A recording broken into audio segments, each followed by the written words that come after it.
बिस्मिल्लाहिर्रहमानिर्रहीम। अस्सलामुअलैकुम वरहमतुल्लाहि वबरकातुहू। तो स्टूडेंट्स, हमारा ये लेक्चर नंबर 23 है और इस लेक्चर में हम जो है वो साउंड की मज़ीद कैरेक्टरिस्टिक जो है वो डिस्कस करेंगे, जिसमें पिच, क्वालिटी एंड इंटेंसिटी है। तो चलिए बुक की जानिब बढ़ते हैं। सबसे पहले जी हमारा जो आज का टॉपिक है उसमें डेफिनेशन आ रही है पिच की। तो पिच क्या होती है जी? Pitch is the characteristic. Pitch हमारे पास एक ऐसी खसूसियत है किसकी? साउंड की, of a sound, by which जिसके ज़रिए वी कैन डिस्टिंग्विश हम फ़र्क कर सकते हैं किन के दरमियान? Between shrill and grave sound. हमारे पास जो तेज़, बारीक और जो मोटी भारी आवाज़ होती है उनके दरमियान जो है वो फ़र्क किया जा सकता है। ठीक है, अब ये डिपेंड किस पे करती है? It depends upon the frequency. ये फ्रीक्वेंसी के ऊपर डिपेंड करती है। और फ्रीक्वेंसी की डेफिनेशन हम पिछले चैप्टर में पढ़ चुके हैं कि नंबर ऑफ वाइब्रेशन पर सेकंड, यानी एक सेकंड में किसी चीज़ ने कितनी अपनी वाइब्रेशन कंप्लीट की, कितने अपने चक्कर कंप्लीट किए, यानी मीन से एक्सट्रीम, फिर एक्सट्रीम से ए से बी पे गई, फिर बी से ए पे आई। जिस तरह हमारे पेंडुलम था तो एक पूरा चक्कर जब मुकम्मल करता था, ठीक है, तो उसे कहते हैं वाइब्रेशन। और एक सेकंड में उसने कितनी वाइब्रेशन की, वो फ्रीक्वेंसी थी। ठीक है, a higher pitch means, higher pitch का मतलब है a higher frequency and vice versa. ज़्यादा पिच का मतलब है कि उसकी फ्रीक्वेंसी ज़्यादा है, और एंड वाइस वर्सा मतलब ऐसा ही उलट भी होगा। यानी अगर फ्रीक्वेंसी ज़्यादा होगी तो इसका मतलब पिच ज़्यादा, और अगर पिच ज़्यादा है तो इसका मतलब फ्रीक्वेंसी ज़्यादा, मतलब directly proportional. The frequency of the voice of ladies and children is higher than that of men। कहते हैं कि जो फ्रीक्वेंसी हमारे पास होती है, जो उनकी जो आवाज़ होती है उसके अंदर जो वाइब्रेशन होती हैं, जो हमारे पास कंप्रेशन रेयरफेक्शन बनते हैं, वो क्या होते हैं? एक सेकंड के अंदर ज़्यादा बनते हैं। किन के जी? लेडीज़ और चिल्ड्रन। जो हमारे पास ख़वातीन हैं और बच्चे हैं उनकी फ्रीक्वेंसी ज़्यादा होती है, इसलिए फिर उनकी पिच भी ज़्यादा होती है। ठीक है, लेकिन मर्दों की जो है फ्रीक्वेंसी कम होती है तो उनकी पिच भी फिर क्या होती है? कम होती है। Therefore, the voice of ladies and children is shrill and of high pitch। तो लिहाजा उनकी आवाज़ होती है, ख़वातीन और बच्चों की आवाज़, वो बारीक होती है, तेज़ होती है, और उसकी जो पिच है वो हाई होती है। The relationship between frequency and pitch is illustrated in figure 11.8। कहते हैं कि 11.8 में आपको जो है ना वो दिखाया गया। अब 11.8 आपके पास ये वाली पिक्चर है। ठीक है जी, low pitch and high pitch. आप देख रहे हैं कि इसमें लिखा हुआ है लो फ्रीक्वेंसी तो फिर लो पिच, हाई फ्रीक्वेंसी तो फिर हाई पिच। ठीक है, तो अब देखें जी, अब फ्रीक्वेंसी, ये टाइम के लिहाज से ग्राफ आपको नज़र आ रहा है। आप देख रहे होंगे कि लो फ्रीक्वेंसी में क्या है हमारे पास? क्रस्ट और ट्रफ्स। ठीक है, वो आपके पास क्या है? कम है। सिर्फ 3 क्रस्ट आपको नज़र आ रहा है। ये देखें, एक क्रस्ट, ये एक, ये एक, ये ट्रफ, एक ये ट्रफ। ठीक है, तो 3 क्रस्ट और 2 नीचे ट्रफ्स नज़र आ रहे हैं। लेकिन नीचे अगर आप देखें तो आपको काफ़ी सारे ट्रफ्स, 1 2 3 4 5 क्रस्ट और 1 2 3 4 ट्रफ्स नज़र आ रहे हैं। तो इट मीन्स कि एक सेकंड के अंदर इसने ज़्यादा वाइब्रेशंस कंप्लीट की, किसने? हाई फ्रीक्वेंसी में, हाई पिच वाली आवाज़ ने। तो लिहाजा हमारे पास लो फ्रीक्वेंसी थी ऊपर, तो लो पिच थी इसकी, और हाई फ्रीक्वेंसी होने की वजह से क्या होगी? पिच उसकी हाई होगी। उसके बाद है जी हमारे पास क्वालिटी। अब क्वालिटी में क्या होगा जी? The characteristics of sound by which we can distinguish between two sound of same loudness and pitch is called quality। कह रहा है कि ये इसकी ऐसी खासियत है आवाज़ की जिसकी वजह से हम दो आवाज़ों में जिनकी जो बुलंदी है वो सेम हो, एक जैसी हो, और उनकी पिच भी सेम हो, ठीक है, तो फिर भी हम उसके अंदर फ़र्क महसूस कर सकते हैं। अब वो कैसे फ़र्क महसूस करेंगे? उसके जो वेव फॉर्म होगा, उसका अंदाज़ जो होगा वो डिफरेंट होगा। खैर, अभी हम पढ़ते हैं, उसके बाद फिर आपको जो है ना वो उसकी वेव भी दिखाते हैं। कहता है we standing outside a room we can distinguish between the notes of piano and flute being played inside the room. कहते हैं अगर हम कमरे से बाहर हों और कमरे के अंदर पियानो बजे, उसकी आवाज़, उसकी जो नोट है, ठीक है, उसकी, और जो फ्लूट है आपके पास, बांसुरी है, और अगर वो बजे तो हम इजीली जो है वो फ़र्क कर सकते हैं, ठीक है। फिर जी figure 11.9 shows the waveform of the sound produced by a tuning fork, flute and the clarinet. The loudness and the pitch of these three sounds are the same, but their waveforms are different. So their quality is different and they can be distinguished from each other. तो देखें जी, आपको ये wave form दिखाई गई है। ये देखें आपके पास पहली ट्यूनिंग फोर्क की है कहते जी, सेकंड पे फ्लूट की है, बांसुरी की, और थर्ड नंबर पे है क्लैरिनेट। अब क्लैरिनेट आपके लिए नया लफ्ज़ है, तो मैंने इसकी पिक्चर जो है वो अरेंज की है, तो वो आपको दिखाते हैं कि किस तरह का होता है, ताकि आपका जो है वो कंसेप्ट बन सके। देखिए नहीं, ये है आपके पास क्लैरिनेट, ठीक है, ये भी एक किस्म का बांसुरी टाइप होता है, और आगे से आप देख रहे हैं बाजे की तरह का है। तो इसमें जब वो मौसीकार जो है इसको बजाता है तो मुख्तलिफ़ किस्म की आवाज़ें जो हैं वो प्रोड्यूस होती हैं, इस तरह का होता है क्लैरिनेट, ठीक है। अब दोबारा से बुक की जानिब बढ़ते हैं। तो ये देखें जी, फ्लूट है और नीचे आपके पास क्लैरिनेट की वेव फॉर्म नज़र आ रही है। आप देख रहे होंगे इन तीनों वेव फॉर्म के दरमियान इनकी बनावट में फ़र्क है, ठीक है। वही ये बता रहा है कि sound wave form produced by a tuning fork, a flute and the clarinet are all at approximately the same frequency. तो देखिए अगर आप, तो इसके भी जो है वो ऊपर 3 क्रस्ट हैं, इसके भी तकरीबन उतनी है, इतने इसके भी नीचे उतनी है, यानी लाइन से ऊपर, ये वाली जो लाइन है इससे ऊपर जो ये क्रस्ट्स हैं 1 2 3 1 2 3 1 2 3, तो सेम है, ठीक है। वो कहता है तकरीबन सेम है। तो फिर है क्या फ़र्क? Pressure is plotted vertically, time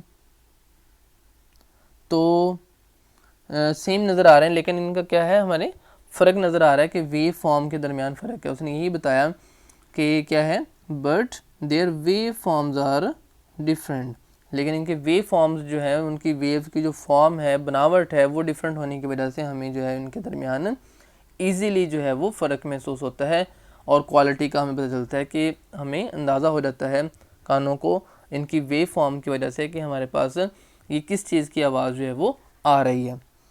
और जो हमने क्लैरिनेट देखा तो उसकी देखें वेव फॉर्म और तरह की है, और जबकि हमारे पास जो फ्लूट और ट्यूनिंग फोर्क है उसकी वेव फॉर्म आपको और तरह की नज़र आ रही है।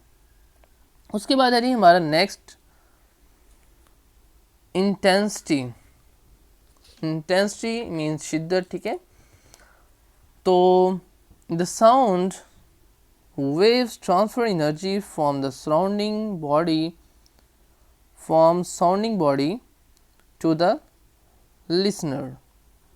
The intensity of sound depends upon the amplitude of the sound wave and is defined as. तो कहते हैं कि हमारे पास जो साउंड वेव है, आपको पता है कि वेव जो है फॉर्म ऑफ ट्रांसफ़र एनर्जी जो है वो ट्रांसफ़र करती है, ठीक है।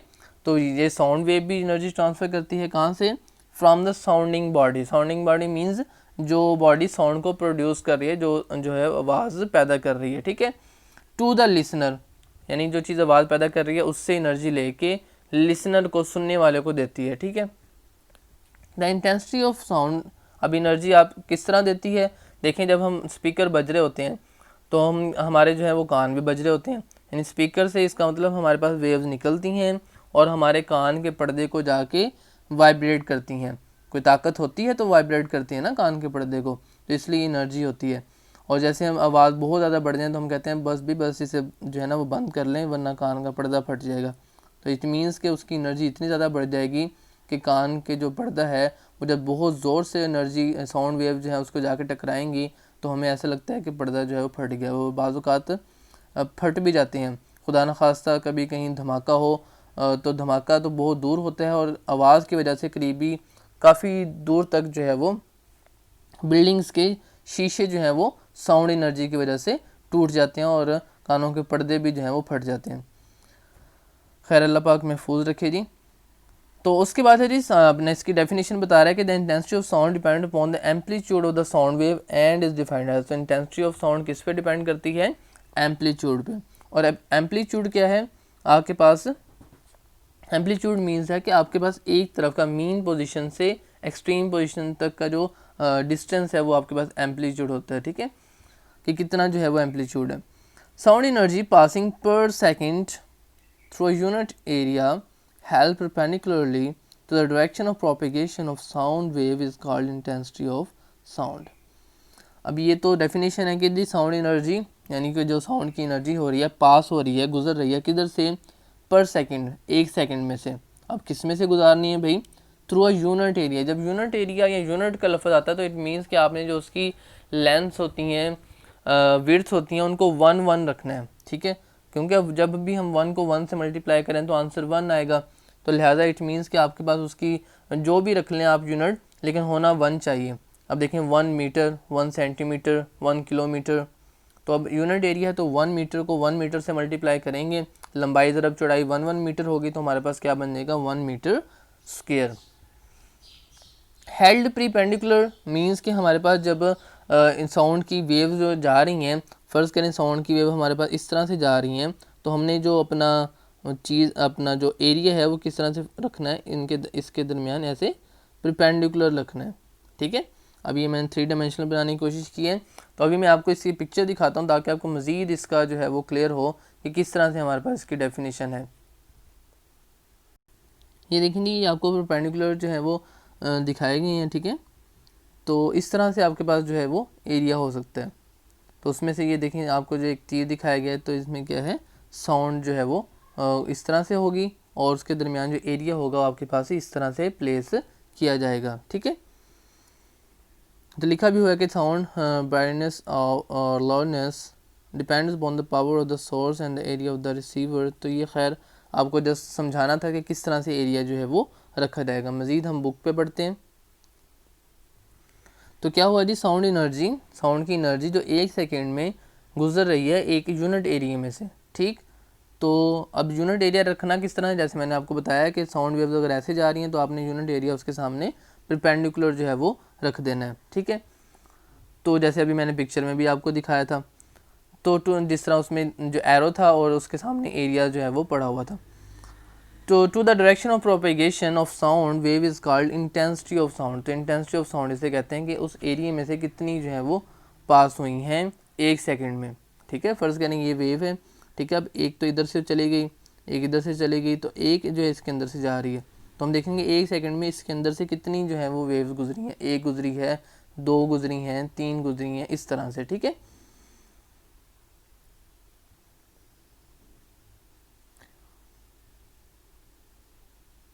तो जी अब कह रहे हैं कि इसके यूनिट वगैरह डिस्कस कर लेते हैं। Intensity is a physical quantity. Intensity हमारे पास एक फ़िज़िकल क्वांटिटी है जो कि मेजर की जा सकती है, ठीक है, and can be measured accurately, और इसे बड़ी जो है दुरुस्तगी के साथ नापा जा सकता है। The unit of intensity of sound is what पर स्क्वायर मीटर। तो इसका जो यूनिट है वो भी आपने याद रखना है कि इसका यूनिट जो है वो आपके पास क्या है, वाट पर मीटर स्क्वायर, पर स्क्वायर मीटर, ठीक है।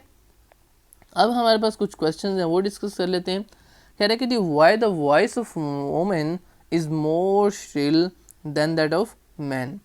तो जी किस लिए होती है, अब हम पीछे पढ़ चुके हैं कि वोमेन लेडीज़ की जो फ्रीक्वेंसी होती है वो हाई होती है, जिसकी वजह से their voice is more shrill, उनकी ज़्यादा आवाज़ जो है वो हमारे पास जो है वो बारीक होती है और मर्दों की निस्बत, ठीक है।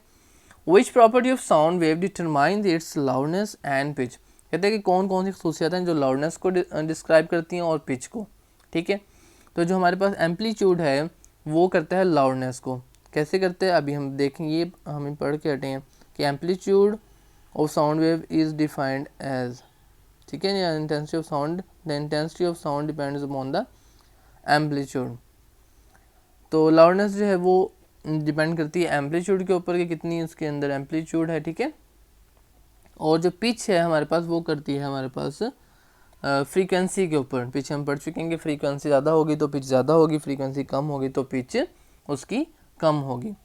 उसके बाद है जी what would happen to the loudness of the sound with increase in its frequency. तो फ्रीक्वेंसी का लाउडनेस के साथ ताल्लुक़ नहीं है, तो not depend upon frequency. Loudness जो है फ्रीक्वेंसी पे डिपेंड नहीं करता। फ्रीक्वेंसी के बढ़ाने या कम करने से हमारे लाउडनेस के ऊपर फ़र्क नहीं आएगा, ठीक है। तो ये थे जी आज का हमारा टॉपिक, और इसमें जो डेफिनेशंस हैं ब्लू कलर में लिखी हुई हैं ये आपने याद करनी है, इनके यूनिट्स याद करने हैं, ठीक है, और इनको राइट आउट भी करना है। एक का यूनिट है बस, वही आपने जो है वो याद करना है, और साथ में ये देख लेना है कि जैसे ये किस किस पे डिपेंड करती है। चलें, जब तक के लिए इतना ही, मिलते हैं इंशाल्लाह नेक्स्ट लेक्चर में।